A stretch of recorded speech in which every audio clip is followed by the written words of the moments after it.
Richmond es una ciudad variopinta. Se mezcla gente que tiene dinero con gente que no lo tiene. A finales de los años 80, las mejores zonas de la capital de Virginia no tenían nada que ver con sus barrios más conflictivos. Richmond era una ciudad muy tranquila del sur. Si se escuchaba que había ocurrido algo grave, siempre era entre bandas y en alguna parte de la ciudad que solo pisaban los chicos malos. Y el barrio de Southside era uno de los más tranquilos. Las casas son antiguas, grandes y están hechas de ladrillo. Es un sitio bastante bonito. Pero en septiembre de 1987, el detective de Richmond, Ray Williams, recibió una llamada que resquebrajó por completo la paz de la ciudad. Eran las 10 de la mañana de un sábado y nos avisaron de que teníamos un cadáver, pero no un cadáver cualquiera, era una estrangulación, lo cual significa que la víctima conocía al asesino. Ese tipo de acercamiento es demasiado personal y, sobre todo, se da entre parejas. Pero el detective se dio cuenta al llegar a la escena del crimen de que sus sospechas estaban muy lejos de la realidad. Lo primero que dije fue: no, nunca había visto un ataque como aquel. Enseguida supe que aquel caso no era normal. Había ciertos detalles en la escena que nos hicieron pensar que había sido un asesinato ritual. La chica estaba tumbada boca abajo en la cama y tenía la parte superior del cuerpo colgando por uno de los lados. Le habían atado las manos en la espalda con unas cordoneras, de tal manera que si tiraba, el nudo se le apretaba más. Y además, la habían estrangulado con unos calcetines y con una manguera de aspirador de unos 40 centímetros de largo. Habían abusado sexualmente de la víctima y tras el crimen habían vuelto a vestirla. Además, encontramos una gran cantidad de fluido seminal sin contaminar que solo podía proceder de una masturbación. La víctima de este terrible asesinato era Debbie Davis, una dependienta de 35 años. Debbie trabajaba para mí. Vivía sola después de haber estado casada un tiempo y haberse divorciado. Tenía una sonrisa muy bonita, era muy agradable y muy amable. Ray Williams y Glenn Williams vinieron a verme para contarme que la habían asesinado la noche anterior. Casi me desmayo. Nunca imaginé que algo así pudiese sucederle a una amiga mía. Era una persona muy dulce, que no tenía ningún enemigo en el mundo. Los detectives, viendo que se encontraban ante un asesinato sin motivo aparente, intentaron recomponer los movimientos del asesino. Seguramente dio la vuelta y se escondió detrás de estos arbustos de aquí. Pronto descubrieron cómo había entrado al apartamento de Debbie. Nos dimos cuenta de que debajo de la ventana de la cocina había una mecedora. Balanceó la mecedora justo aquí, cortó la mosquitera y se coló por la ventana. Eso me hizo ver que tenía que ser una persona muy ágil y bastante fuerte. Como podéis ver, una mecedora colocada aquí no podía ser más alta que la barandilla. Estaba claro que tenía que ser una persona lo suficientemente fuerte para levantar su propio peso y poder colarse así por la ventana. En aquel momento pensé que tenía que ser deportista. Entró y estuvo esperando a que la chica llegase a casa. El asesino esperó a su víctima mientras se preparaba para el ataque. Usó cosas que encontró allí mismo. No se llevó nada de fuera. Uno de los detalles más sádicos fue el uso de un torniquete casero. La violó y la asfixió poco a poco. Dejaba que volviese en sí y empezaba a asfixiarla otra vez. Repitió aquel proceso varias veces. Fue un asesinato brutal. Poco después supimos los detalles y cómo la había asesinado exactamente. Fue horrible, algo terrible. Le hizo cosas horrorosas y la torturó. La estranguló y se recreó en verla morir. Fue como matar a un pajarillo indefenso. Eso fue lo que hizo. Y poco después, mientras investigaban el macabro asesinato, los detectives se dieron cuenta de que se enfrentaban a un adversario meticuloso. Los informes forenses que nos enviaron decían que no había ningún pelo, ninguna fibra, ninguna prueba física y ningún testigo que hubiese visto nada. La policía no tenía ni idea de cómo podía el asesino estar relacionado con la víctima. Normalmente es algo que descubren rápidamente, pero en este caso no fue así. Tenía que ser un hombre muy audaz para haberle hecho lo que le hizo, sin que los vecinos de los apartamentos de al lado escuchasen nada. Los habitantes de Southside se quedaron estupefactos tras la noticia, pero este asesino tan silencioso ya planeaba cómo volver a aterrorizar al vecindario. ¿Nacidos para matar? En septiembre de 1987, Southside, un barrio de Richmond, Virginia, se vio aterrorizado por un horrible asesinato a manos de un criminal sádico. Debbie Davis, de 35 años, había sido estrangulada en su propia casa tras sufrir una tortura interminable. La policía empezó a trabajar en el caso y 2 semanas después, el detective Ray Williams tuvo que volver a acudir al tranquilo barrio de Southside una vez más. Es un barrio muy tranquilo, se escuchan hasta los pájaros. Aquí vive gente de clase media. Casas muy bonitas, el índice de criminalidad es bajísimo, apenas hay robos en casas y es muy raro que te atraquen por la calle. La primera impresión de la casa de la doctora Susan Helms no revelaba lo que había en su interior. No habían forzado la entrada principal. Entramos a la cocina y tampoco vimos nada extraño. Pero la policía estaba a punto de ver el terrible descubrimiento que había hecho el marido de la doctora tras llegar a su casa del trabajo. Subí las escaleras y vi que la cama estaba deshecha. Las sábanas estaban tiradas por todas partes y vi que las puertas con listones del armario estaban abiertas. Cuando me asomé, vi que del armario salían sus caderas y sus piernas. Allí encontraron a la doctora Susan Helms, que era neurocirujana en el Hospital Universitario de Virginia. La habían violado de la misma manera que a Debbie Davis y la habían golpeado brutalmente. No nos enfrentábamos a un asesino cualquiera, sino a un criminal con una personalidad única. Estaba claro que antes de matarla, la había sorprendido en su casa. Había conseguido entrar por alguna ventana abierta. El depredador volvía a hacer gala de su tremenda agilidad. Consiguió entrar trepando hasta el segundo piso por una verja, cortó la mosquitera y se deslizó por la ventana. Seguramente estaría escondido en el armario cuando ella llegó.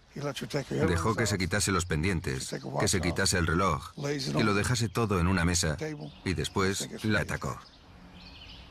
Ha sido uno de los asesinatos más brutales que he visto. Y como en el asesinato de Debbie Davis, el asesino se había cubierto las espaldas meticulosamente. No había nada, ni una huella, ni un pelo, ni nada que pudiésemos utilizar para identificar al culpable de los crímenes. Lo único que dejó fueron fluidos seminales.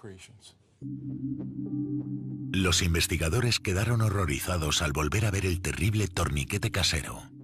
El estado en el que tenía los ojos fue lo que ayudó a los especialistas a determinar que habían tardado unos 20 minutos o más en asfixiarla. Había vuelto a actuar de la misma manera. La estranguló, soltó el torniquete, esperó a que volviese en sí y repitió el proceso una y otra vez. Lo más importante para los sádicos es controlar por completo a su víctima. Verla morir lentamente, hacerla sufrir todo lo posible y saber que tienen control sobre su vida. Eso es lo que les excita. Y en este caso, intentó prolongar su agonía todo lo posible para satisfacerse a sí mismo. Y estas características sádicas halladas en los 2 escenarios de Southside hicieron que la policía llegase a una conclusión. En aquel momento supimos que pasaba algo extraño. El comportamiento ritual era prácticamente idéntico en las dos escenas. Buscábamos a una sola persona. Dijimos que la había matado el mismo hijo de perra que había matado a Debbie Davis y el pánico cundió en la ciudad.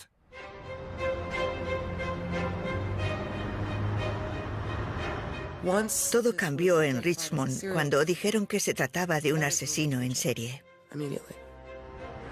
Ibas caminando por Forest Hills Avenue y todas las luces estaban encendidas. En las ferreterías se agotaron los pestillos y las cerraduras de seguridad. El mensaje que nos llegó a las mujeres era que si no nos sentíamos seguras, era mejor que no abriésemos las ventanas. Aquello daba un miedo de muerte. Cuando la presión aumentó, la policía le pidió al FBI un posible perfil del asesino ya conocido como el estrangulador de Southside. Empezamos a sospechar erróneamente que buscábamos a un hombre blanco de unos 30 años que probablemente vivía en el barrio.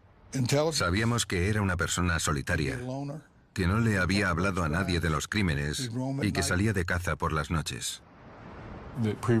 Estaba claro que no era la primera vez que lo hacía. No sabíamos si había sido en Virginia o en otro estado de los Estados Unidos, pero no era ningún principiante.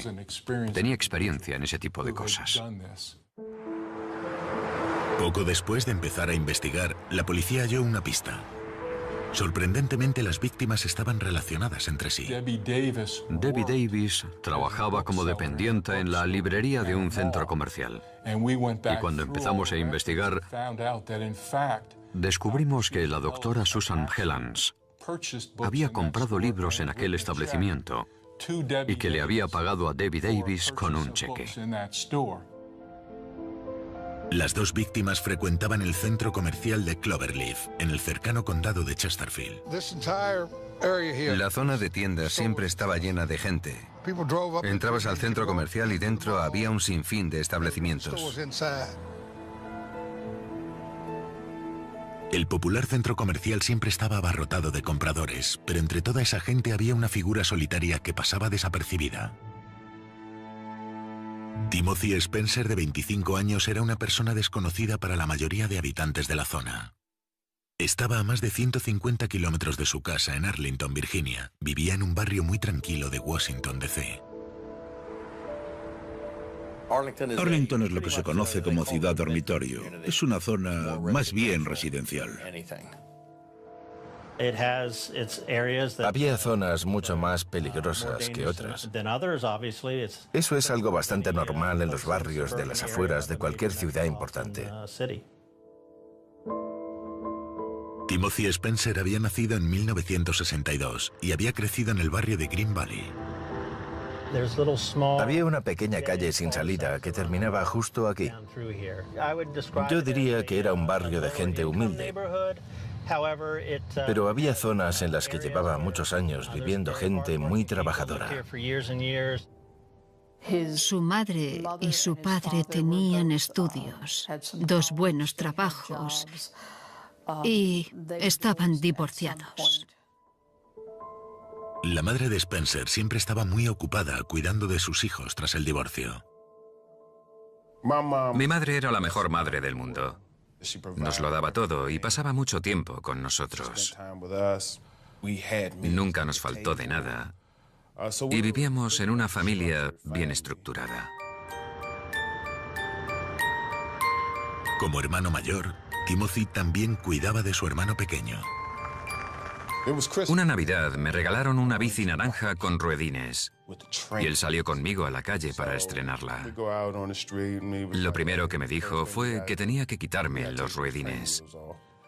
Se pasó más de 5 horas calle arriba y calle abajo, corriendo detrás de mí con la mano puesta en el sillín para sujetarme.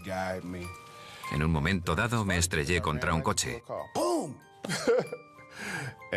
Y me dijo que no lo mirase a él, que no podía dejar de mirar hacia adelante y todo ese rollo. Era un buen hermano. Y aunque era una persona callada, toda la gente que vivía en el barrio lo conocía. Mi hermano era un chico muy guapo, guapísimo. Cuando iba con él, la gente no dejaba de gritarle piropos. Tenía unos ojos verdes que impresionaban. Le cambiaban con el tiempo. Era una persona muy reservada con los demás, pero conmigo hablaba como cualquier hermano normal. Nos reíamos y nos contábamos nuestras cosas. Así era mi hermano mayor.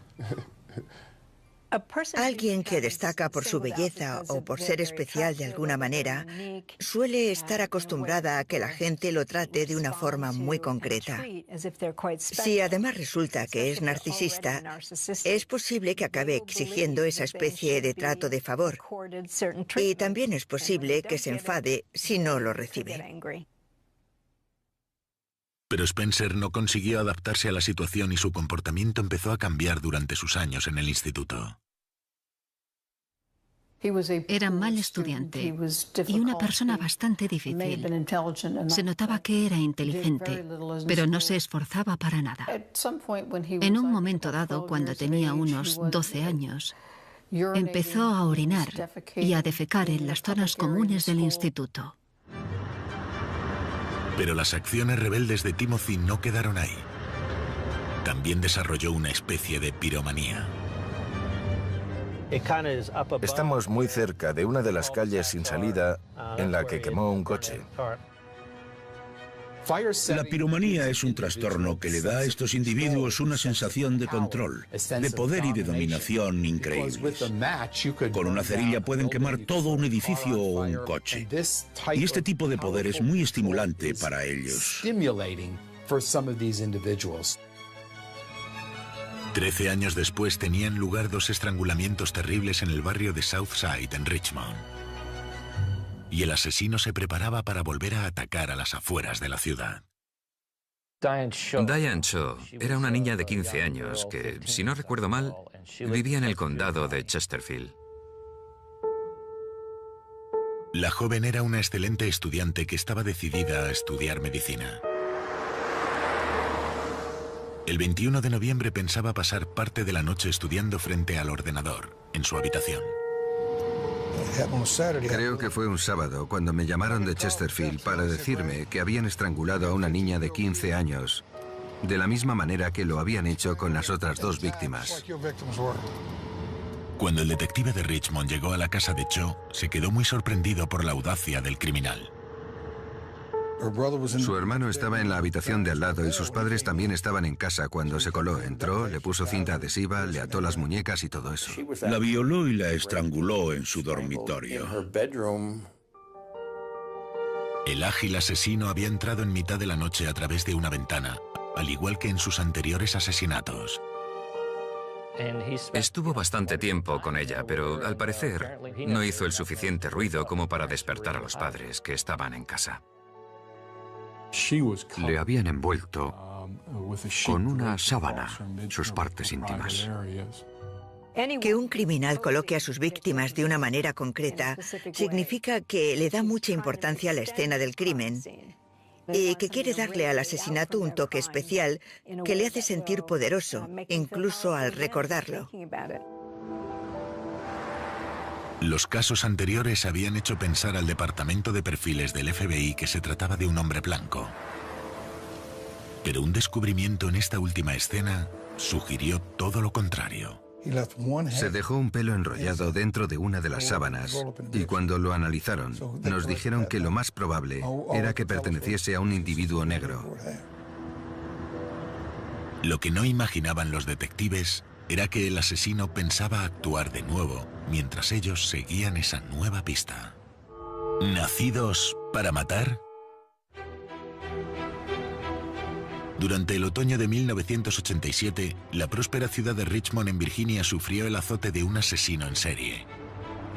El estrangulador de Southside había conseguido atemorizar a toda la capital del estado asesinando sádicamente a 3 mujeres. Y la única prueba que había dejado en las escenas del crimen era su fluido seminal. Poco después consiguieron encontrar la relación que tenían las víctimas entre sí. Iban con frecuencia al centro comercial de Cloverleaf. Diane Shaw vivía a menos de 2 kilómetros de aquí. Debbie Davis trabajaba en la librería del centro comercial y Susan Hellams venía a menudo a comprar. El El joven Timothy Spencer, de 25 años, también acudía con asiduidad al centro comercial. Este chico solitario parecía pasarse los días reflexionando mientras observaba la vida pasar. Se metía en problemas de todo tipo desde que tenía 9 años. Empezó a delinquir siendo muy joven y jamás lo dejó. Travis Spencer recuerda cómo el comportamiento de su hermano empezó a empeorar en las calles de su ciudad natal, Arlington. Había varios chavales que cometían actos vandálicos en el barrio y él resultó ser uno de ellos. Si el robo se considerase un deporte, él habría sido el campeón indiscutible. Si me dices que te robaba los tapacubos, me lo creo. Me creería hasta que me dijeses que te había robado la ropa interior. Mi única experiencia anterior con él fue un robo que cometió siendo muy joven. Lo único que recuerdo es que tuve que pedirle a su madre permiso para cogerle las huellas dactilares. Yo pensé que tenía que actuar como él para ser un chico guay. Y un día fui con un amigo a la tienda de chucherías para robar unas cuantas. El dependiente nos pilló, nos paró y nos dijo: ¡quietos, ladrones! La policía vino a por nosotros, nos metió en la parte de atrás del coche y nos llevó a casa. Cuando mi madre salió y vio que era yo, le cambió la cara en plan... No. Y cuando mi hermano llegó a casa, pensé que me daría la enhorabuena. Pero me miró muy serio y dijo: no vuelvas a robar en tu vida. No seas como yo. Sé mejor que yo. Pero cuando Timothy Spencer cumplió los 20, su carrera criminal empezó a tener graves consecuencias. El robo por el que fue a la cárcel tuvo lugar cerca de aquí. Estamos en el sur de Arlington, en la frontera con la ciudad de Alexandria. La policía lo pilló dentro de una casa y acabó en la cárcel. Lo condenaron por allanamiento de morada. El tiempo que él pasó en la cárcel coincidió con mi adolescencia. Siempre me echaba a llorar cuando iba a visitarle porque no entendía por qué mi hermano tenía que estar entre rejas. Sin embargo, cuando crecí, entendí que aquello era lo que te pasaba si hacías las cosas mal. Una vez ingresas en prisión, solo pueden pasarte dos cosas. O te reinsertas en la sociedad o te vuelves peor persona. Spencer salió en libertad en septiembre de 1987 después de haber pasado 3 años en prisión. Y se fue a vivir a una casa de reinserción situada a unos 150 kilómetros de Arlington, en el barrio Southside de Richmond. Su apartamento era el que está en la planta de arriba, a mano izquierda. Es una casa de reinserción para criminales no violentos. Si cumplen los requisitos, los envían aquí durante un periodo de tiempo para que se vayan acostumbrando a volver a vivir en sociedad. Pero tras mudarse a su nueva residencia, Spencer se mantuvo alejado de todo el mundo. Era un tipo solitario, no hablaba con nadie y no tenía amigos. Cuando comía se sentaba en un extremo de la mesa y para ver la tele se sentaba en la otra punta del salón. Sin embargo, Spencer sí tenía relación con una chica del grupo. Ella le prestaba su coche, lo que hizo que aquel muchacho solitario expandiese sus horizontes. La única persona con la que hablaba era una chica y lo hacía para que le prestase su coche. Spencer consiguió así salir del vecindario y visitar el centro comercial Cloverleaf, en el cercano condado de Chesterfield, aunque tenía que regresar antes de que se hiciese de noche. Cuando estás en una casa de reinserción, se supone que puedes salir a trabajar y que tienes que volver cuando terminas. No te permiten estar por ahí de noche. Pero a Spencer no le gustaba que le impusiesen nada. Se suponía que los supervisaban y que se aseguraban de que estaban allí, pero la cosa no funcionó demasiado bien. Timothy Spencer siguió paseando por las calles a sus anchas.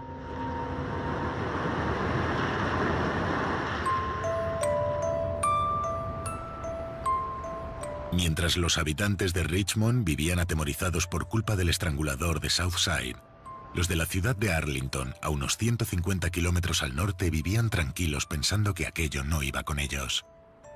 Estamos en la zona sur de Arlington, que es bastante tranquila. Está muy cerca de Washington. Y creo que el propio Richard Nixon vivía allí antes de ser presidente.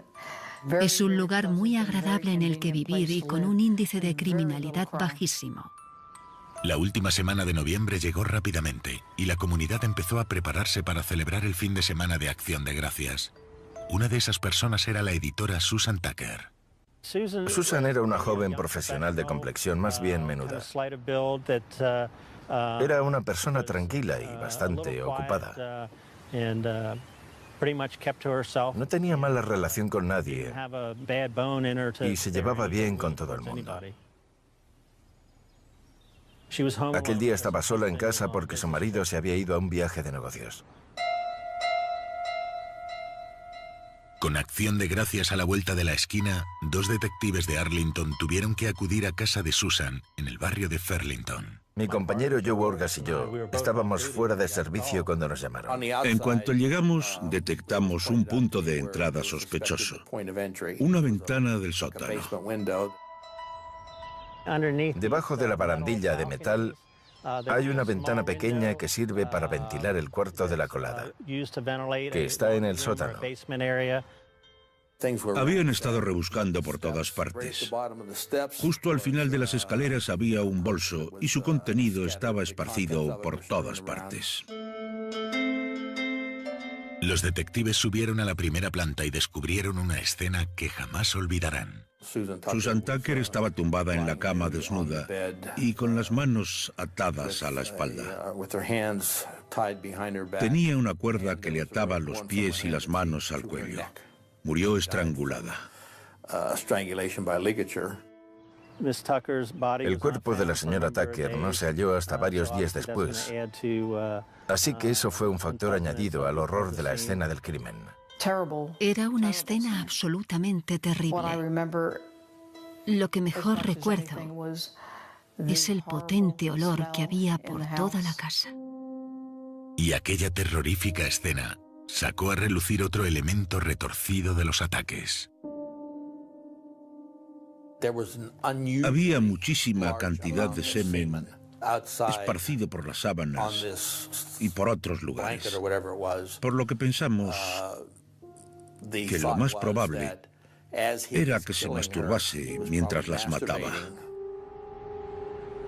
No hubo testigos de aquel horripilante asesinato, pero la naturaleza sádica de las estrangulaciones hizo que la policía comenzase a investigar hechos del pasado. Como en Arlington había habido muy pocos homicidios y casi ninguno de ese tipo en el que hubiesen encontrado a la víctima atada, enseguida les vino a la mente el asesinato de Carolyn Hamm,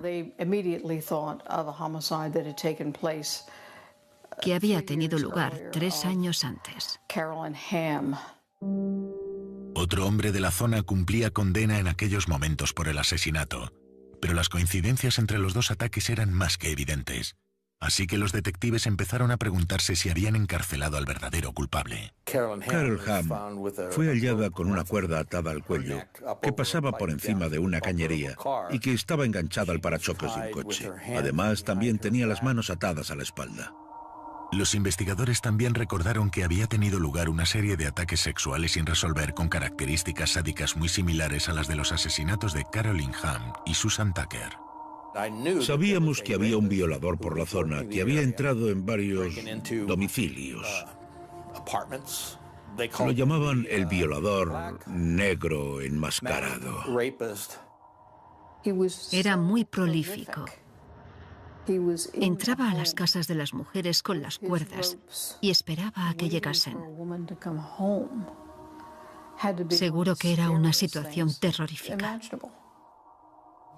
Llamé a la unidad de perfiles del FBI y estuvieron de acuerdo en que nuestro asesino era el violador negro. Además, me dieron información de vital importancia. Me dijeron que la primera chica a la que violó había sido secuestrada en una zona y violada en otra. Había muchas posibilidades de que el sospechoso viviese en esa zona y que se lo hubiese llevado allí porque se sentía más cómodo. El motivo por el que prefieren actuar en su zona de confort es que quieren llevar a cabo los crímenes asegurándose que nadie los ve. Conocen las calles Tienen controlados a los coches patrulla, saben dónde están situados los edificios y por dónde pueden entrar. Además, muchas veces conocen también a la persona a la que siguen, que suele ser alguien vulnerable. Su zona de confort suele ser la que rodea la casa o el trabajo del individuo.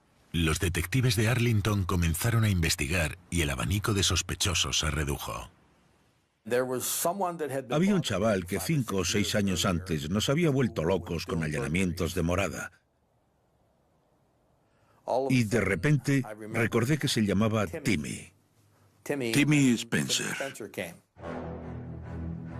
Este criminal de 25 años con una dilatada experiencia se había criado en la zona de Green Valley, en Arlington.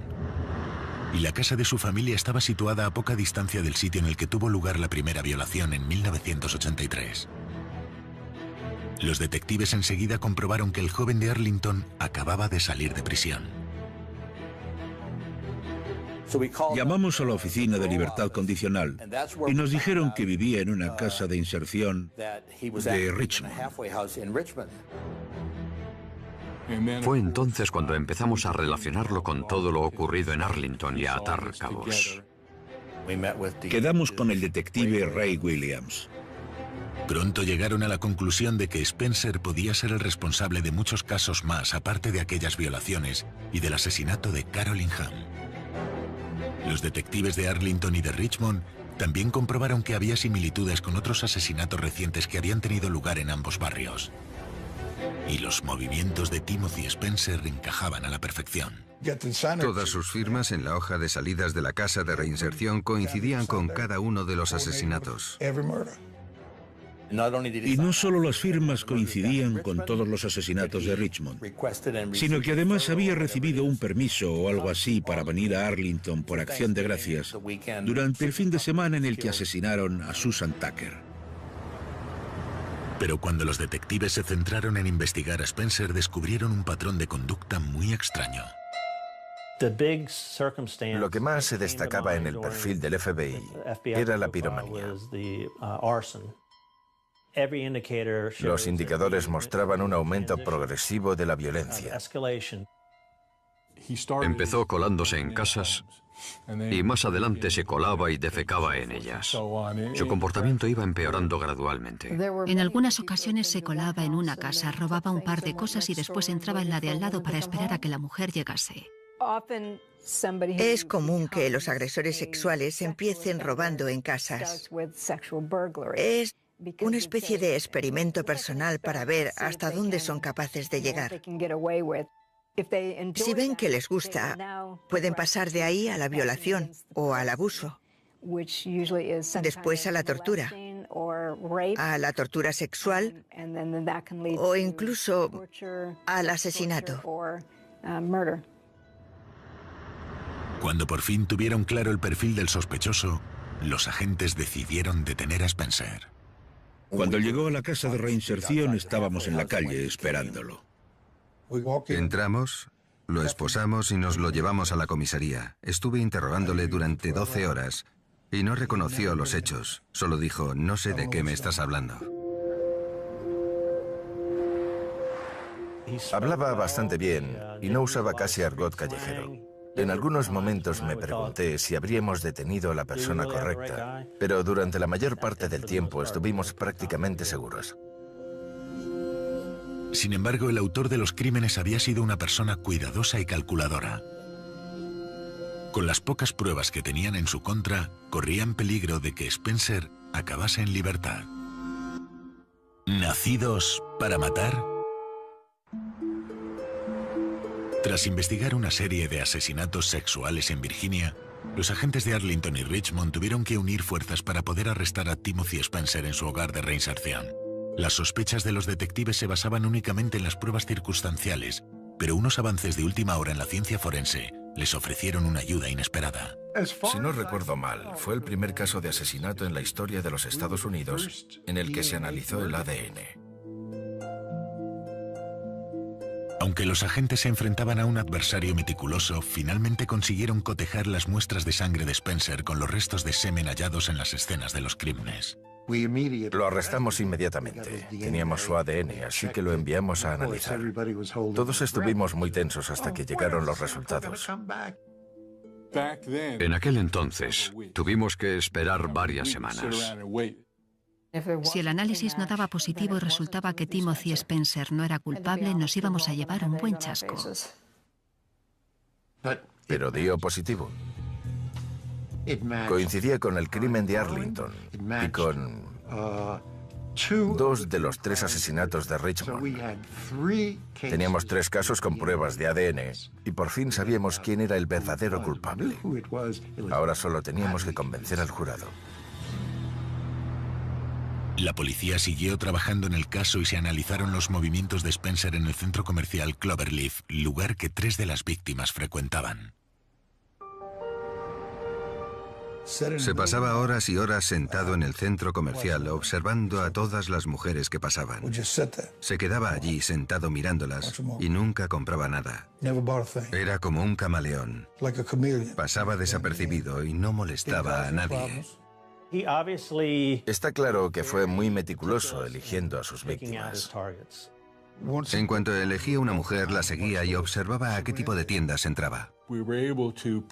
Conseguimos recabar pruebas que nos indicaron que aquel podía ser el lugar en el que elegía a sus víctimas.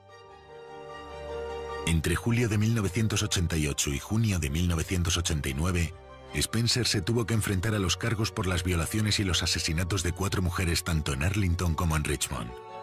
Y aunque también había sido el culpable del asesinato de Carolyn Hamm y de una serie de violaciones de Arlington, los fiscales decidieron juzgarle únicamente por los asesinatos más recientes. Nunca dejó ver que le preocupase nada de lo que escuchaba en el juicio. Permaneció impasible. Pero sorprendentemente el acusado empezó a mostrar sus emociones en cuanto los fiscales sacaron las terribles imágenes de las escenas de los crímenes. Quería ver las fotos. La mesa de la defensa estaba por aquí y la del jurado por aquí, y él se inclinaba hacia adelante para ver cada una de las fotos. Timothy Spencer era tan malo que, aun estando en contra de la pena de muerte, no pensaba permitir que tuviera ni la más mínima posibilidad de volver a pisar la calle. Era malo hasta la médula. Declararon a Spencer culpable de los asesinatos de las habitantes de Richmond, Debbie Davis, Susan Helms y Diane Cho, y también del de la habitante de Arlington, Susan Tucker. Además, el hombre al que habían encarcelado por el asesinato de Carolyn Hamm salió en libertad. Spencer acabó en el corredor de la muerte mientras todos se preguntaban cómo era posible que un ladrón y violador hubiese acabado convirtiéndose en uno de los asesinos más sádicos de la historia. Aquello fue lo más duro de todo. Como ya he dicho, lo de los robos no me extrañaba. Pero nunca habría imaginado que mi hermano fuese capaz de asesinar a nadie. Era un hombre con mucha ira y muy controlador. Quería controlar a todo el mundo y estaba claro que, por algún motivo, odiaba a las mujeres. Lo que le daba satisfacción no era la parte sexual del crimen. Por algún motivo, había desarrollado una rabia extrema hacia las mujeres, y aquello le hizo empezar a torturarlas. La tortura es parte de la rabia, y él descargaba toda la suya contra sus víctimas. Es como un experimento personal para ver de qué son capaces. En cuanto estos individuos consiguen subyugar a alguien y saben que la persona no puede escapar, quieren prolongar esa sensación de poder sobre la víctima todo lo posible. Pero ¿cuál fue el detonante de todo aquello? ¿Nació Timothy Spencer para matar? Supongo que algo no le funcionaba bien en la cabeza. Si alguien está enfermo, necesita tratamiento o algún tipo de medicación supervisada por los médicos. Yo creo que tenía que estar enfermo. No hay ningún componente genético que convierta a una persona en un asesino sexual. Pero lo cierto es que sí hay factores cerebrales fácilmente localizables para determinar si alguien puede ser un depredador psicopático. Esos individuos tienen zonas del cerebro que no inhiben la agresividad y otras zonas dañadas, como las que nos ayudan a tomar decisiones morales. Así es como un psicópata puede llegar a convertirse en un asesino sexual o en un violador. Yo no diría que nació para matar, pero está claro que su perturbado comportamiento sexual era algo innato. Y es posible que estos individuos puedan desarrollar instintos asesinos debido a situaciones vividas durante su infancia. Timothy Spencer fue ejecutado en el correccional de Greensville el 27 de abril de 1994. Me llamaron y me preguntaron si iba a ir, pero dije que no. Tengo que lidiar con la muerte todos los días, y eso no es más que una forma legal de matar a alguien. No digo que no mereciese morir, porque así ya no volverá a matar a nadie, pero sigo teniendo mis dudas sobre la pena de muerte. Yo sí. Estuve allí aquel día. Estuve con él durante sus últimos instantes de vida y nos dejaron un par de minutos para despedirnos de él. Estuve sentado al lado de una persona aparentemente normal y casi tuvieron que separarnos a tirones. Recuerdo que el día que lo ejecutaron fue un día muy complicado para mí. No fui capaz de hablar con nadie en todo el día. Lo único que podía hacer era pensar en mi amiga. Para mucha gente, los terribles crímenes de este sádico asesino son simplemente un capítulo funesto de la historia. Pero hay quien sigue sufriendo todavía. Yo creo que era un monstruo. Ser capaz de hacer algo así y de asesinar a una persona como lo hizo con mi amiga es de ser el mismísimo diablo en persona. Era un ser malvado. Él ha sido la peor persona que he conocido durante mis 25 años de profesión. Hay noches en las que todavía sueño con él y me despierto deseando que esté a mi lado para poder darle un abrazo. Pero ya no está. Ya no está. Me despierto llorando siempre que sueño con él. Hizo lo que hizo, eso está claro, y no podemos borrarlo. Todos somos víctimas de sus crímenes. La vida sigue adelante y nosotros seguimos sufriendo. Estoy seguro de que los familiares de las víctimas también siguen sufriendo. Nadie gana en este tipo de situaciones.